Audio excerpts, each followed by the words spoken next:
বন্ধুরা আজকে যেহেতু বেশ কয়েকদিন আমরা অন্যরকম ভিডিও দেখেছি, এর গত ভিডিও মানে আজকে দুটো ভিডিওই আর কি একটু ফানি, আশা করি তোমাদের ভালো লাগবে। আবার সিরিয়াস ভিডিও আনবো, আবার রাজনৈতিক অর্থনৈতিক যে সমস্ত ভৌগোলিক ভিডিও রয়েছে সেগুলো আমরা আসবো।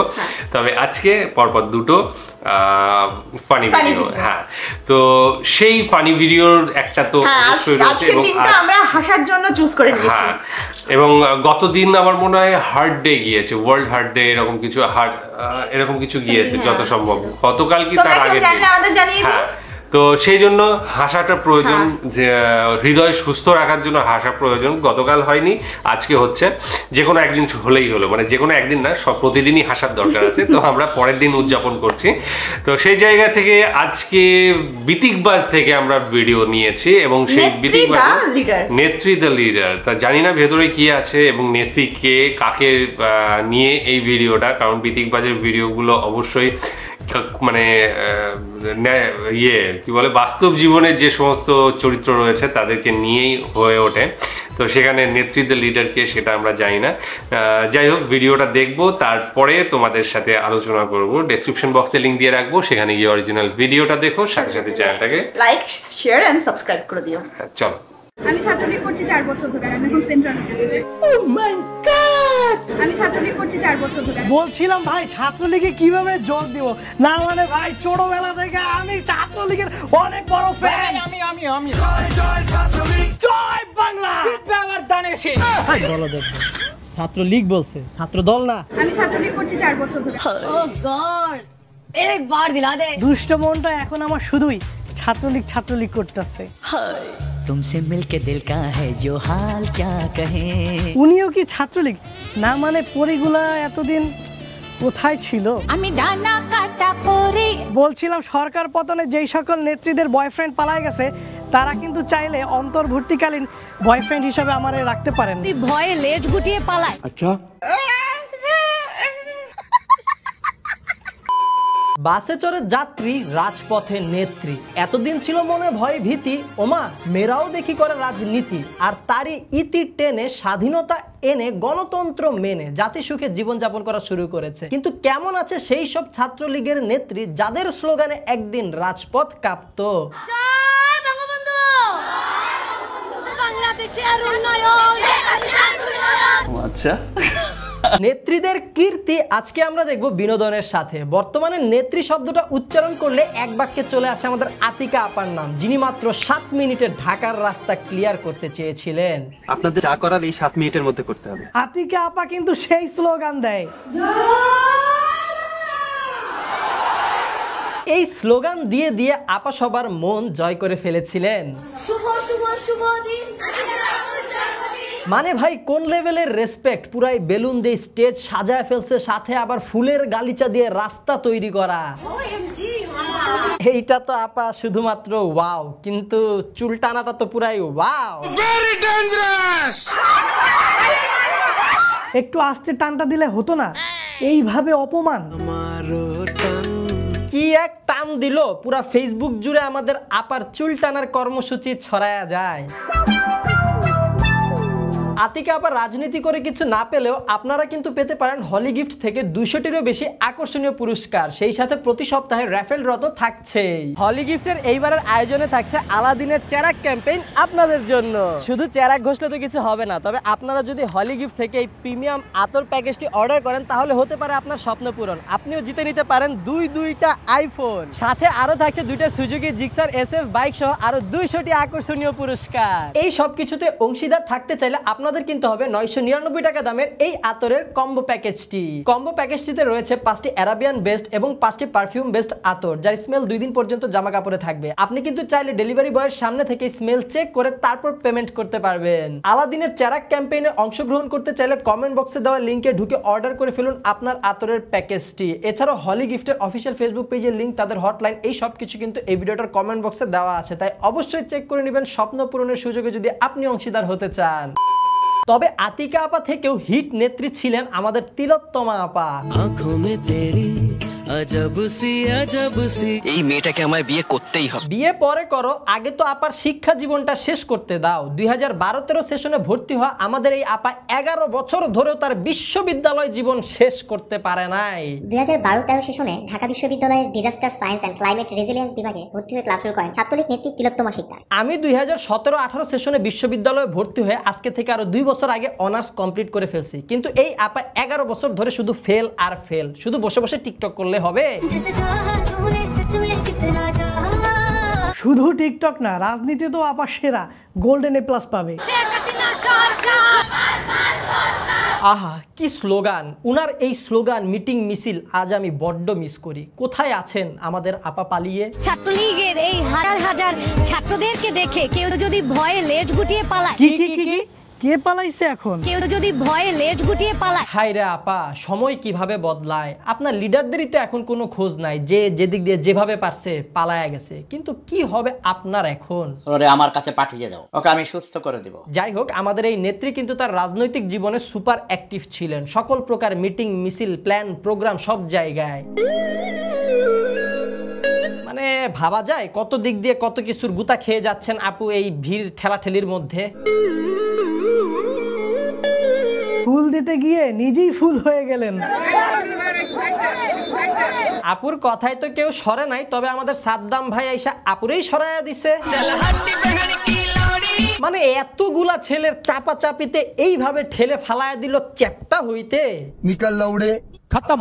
ইসিরে, আপু তো পুরাই স্যান্ডউইচ হয়ে যাবে। আমরা দেখেছি যে বাংলাদেশ ছাত্রলীগ কিভাবে নিরাপত্তা দিচ্ছে। আরে আপা, আপনার মতো কান্ডারি রাজপথের লড়াকু নেত্রীরাই নিরাপত্তা দিতে পারতেছে না, সাধারণ ছাত্র ছাত্রীরা আর কি নিরাপত্তা দিবে? আপনাদের নেত্রীদেরকে তো নিরাপত্তা দিত পুলিশ।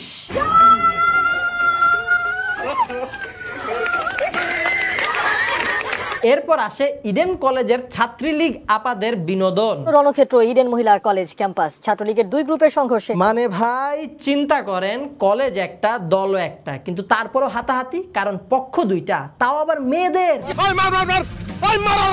এইটা কি বিশ্ববিদ্যালয়ের চত্বর নাকি WWE রেসলিং বক্স? মানে ভাবা যায় সামান্য রাজনীতির জন্য মেয়েরা কি পরিমাণের নোংরামি করছে।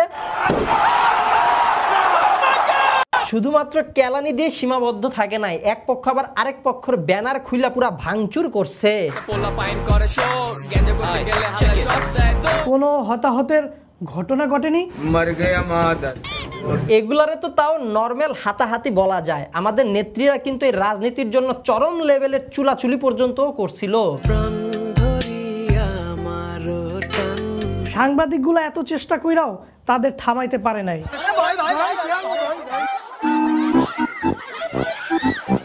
শেষমেশ আসে পুলিশ, কিন্তু পুলিশের সামনে নোংরামি চলে।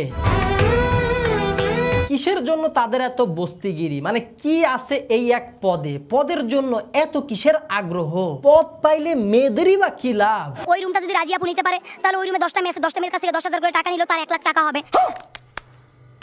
এরা কি ছিল ছাত্রী নাকি সন্ত্রাসী? পড়ালেখা করার বয়সে করতেছে চাঁদাবাজি। তালা বন্ধ ছিল হলের মূল ফটক, আর ভোগান্তির যাতাকলে ছিল সাধারণ শিক্ষার্থীরা। কি সাহস আর কি দাপট! সামান্য একজন ছাত্রী পুরো বিশ্ববিদ্যালয়ের গেটে তালা মাইরা দিত, আর সেটা প্রশাসন সহ্য করতো। আহা, হল গেটে তালা দিয়ে রাখছে, সকাল থেকে চাবি তারা নিয়ে রাখছে, বলে যে প্রশাসনকে বলতে। আচ্ছা, দল তো একটা, পক্ষ তাইলে 2টা কিভাবে হয়ে গেল?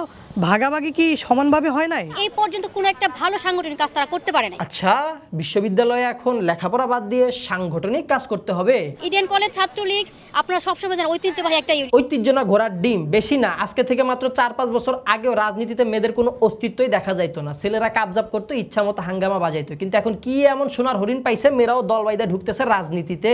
টাকা ইনকাম করতে হবে, তাদের রুম লাগবে, তাদের এটা লাগবে, এটা নিয়ে তারা ব্যস্ত। ঘরে বসে ইনকাম, কোনো প্রকার কষ্ট করা ছাড়াই। আহা কি সুন্দর business tactics! No investment, full of profit and payment. এরপর একটা ক্যাম্পাস মিছিল পর্যন্ত তারা দিতে পারে না ঠিকমতো। মিছিলের কথা যেহেতু উঠেছে, সেহেতু পরিগুলার মিছিল তো একটু দেখা দরকার। আহা সে কি বিনোদন ছিল! মানে পুরা 24 ঘন্টা, দিনে বলেন কিংবা রাতে বলেন, দাঁড়ায়া বলেন, কিংবা বৈশা বলেন, পরিগুলার স্লোগান বা মিটিং মিছিল দেখা যায় তো দিনে 2 বার।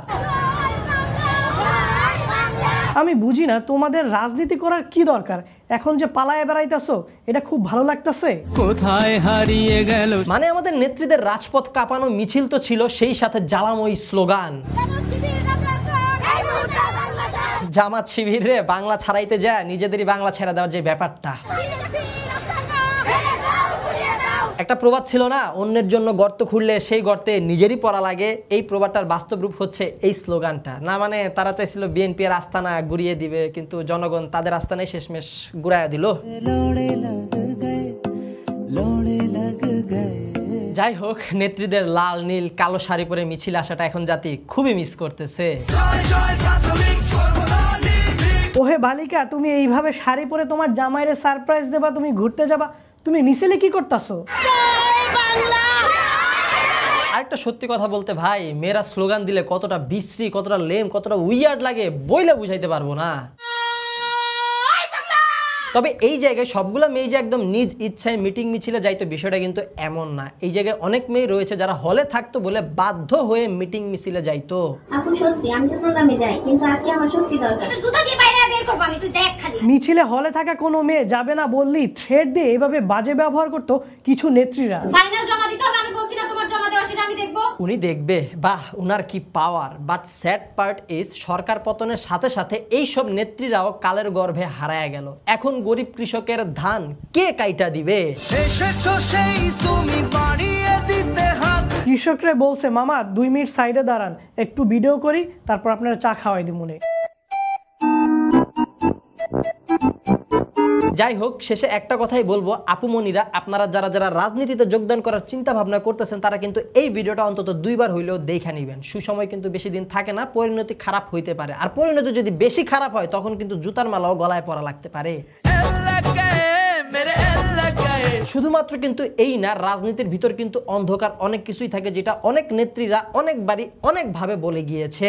কোন মেয়েটা দেখতে একটু বেশি সুন্দর সেই মেয়েটাকে তার সিলেক্ট করে রাখে। কি করে তারা তাদের ছবি সিলেক্ট করে রেখে তাদেরকে বিভিন্ন ধরনের হুমকি ধামকি দিয়ে বিভিন্ন ধরনের খারাপ উদ্দেশ্যে বিভিন্ন প্রস্তাব। নিজের জীবন নিজে নষ্ট কইরা কষ্ট পাইতে চাইলে আপু রাজনীতি আপনার জন্যই। ভালো আছেন, যেমনে আছেন, সুখে আছেন, এভাবেই ভালো থাকেন, সুখে থাকেন এই কামনা করি। হুদায় আলগা ঝামেলা নিয়ে নিজের জীবন প্যারান্বিত করার কি দরকার? এসবের কোনো প্রয়োজন নেই। সো গাইস, ভিডিওটা এতটুকুই ছিল। আশা করছি ভিডিওটা আপনাদের কাছে ভালো লেগেছে। ভিডিওটা আপনাদের ভালো লাগলে আপনাদের মন থেকে আপনাদের ভালোবাসা থেকে ভিডিওতে লাইক কমেন্ট শেয়ার করে দিন। আমাদের প্রথমবার দেখে থাকলে এখনই চ্যানেলটা সাবস্ক্রাইব করুন। না শুধু সাবস্ক্রাইব করলে হবে না, সাথে কিন্তু অবশ্যই অবশ্যই অবশ্যই পাশের ঘন্টাটাও বাজিয়ে দিবেন। আর আপনি কোন নেত্রীকে ব্যক্তিগতভাবে মিস করছেন কমেন্ট বক্সে আমাদেরকে জানান। দেখা হবে আপনার সাথে পরবর্তী ভিডিওতে। Till then stay well, stay awesome, bye. এখানে যেটা দেখলাম মূলত ছাত্রলীগের যে সমস্ত নেত্রীরা ছিলেন তাদের নিয়ে এই ভিডিওটা, কারণ বিতিকবাজে দেখেছি যে বাস্তব ক্যারেক্টার যেগুলো রয়েছে তাদেরকে নিয়েই ভিডিও করা হয় এবং সেখানে একটু ফানি ওয়েতে করা হয়।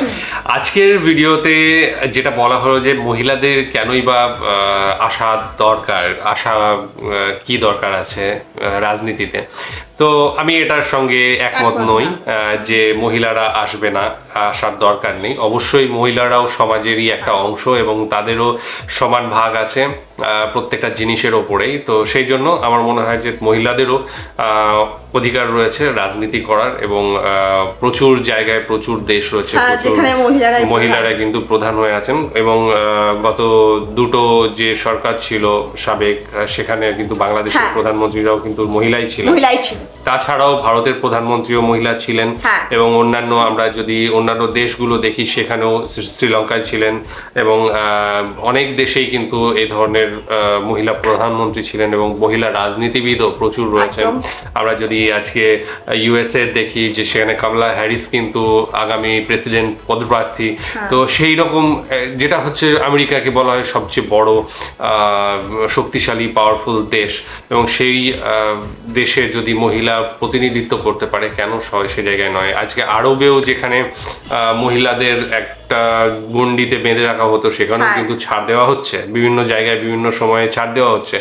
সুতরাং বাংলাদেশে সেই জায়গায় বাংলাদেশে কিন্তু আরবের মতো নয়, তার আগে থেকে অনেক সামাজিক মানে প্রতিবন্ধকতা যেটা মেয়েদের সেটা কিন্তু নেই এবং যথেষ্ট উদার বাংলাদেশ আগাগোড়ায়। তো সেই জায়গায় হঠাৎ করে এই ধরনের মন্তব্য আমার মনে হয় না ঠিক যে মেয়েদের ভিডিওটাতে এটা বোঝানোর চেষ্টা করা হয়েছে যে কি বলে রাজনীতিতে এসে নিজের নামটাকে কলঙ্কিত যাতে না করা হয় সেই বিষয়ে ব্যাপারটা হচ্ছে যে রাজনীতিতে আসলে একটু এরকম হয়, সবকিছু সব জায়গাতেই হয়। তো অবশ্যই খারাপ জিনিস, কিন্তু তার মধ্যে তার মানে এই নয় যে মহিলাদের এখানে অংশগ্রহণ করা উচিত নয়।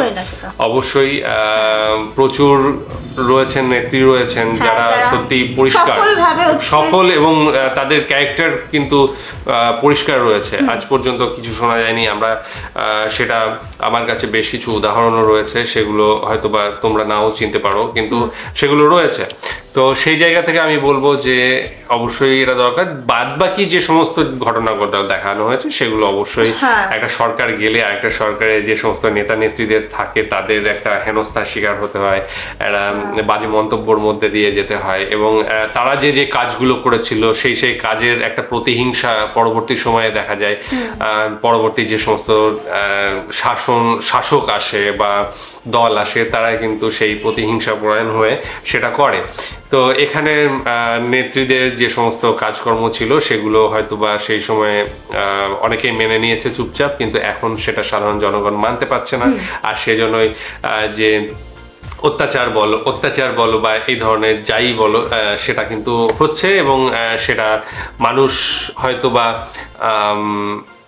মেনে নিচ্ছে, কারণ এতদিন যে অত্যাচারটা তারা করেছিল সেটা হয়তো তাদের সহ্য হয়নি, মানুষের সহ্য হয়নি। এবং এই যে প্রতিহিংসা যেটা বললাম, মানুষের মনে কিন্তু থাকে, কারণ মানুষ হচ্ছে সামাজিক জীব এবং প্রত্যেকের মনেই কিন্তু আবেগ কাজ করে। সুতরাং তুমি যে একটা জিনিস করেছিলে তার প্রতিফলন তো আসবেই, সেটাই আমরা দেখতে পাচ্ছি জনমানুষে।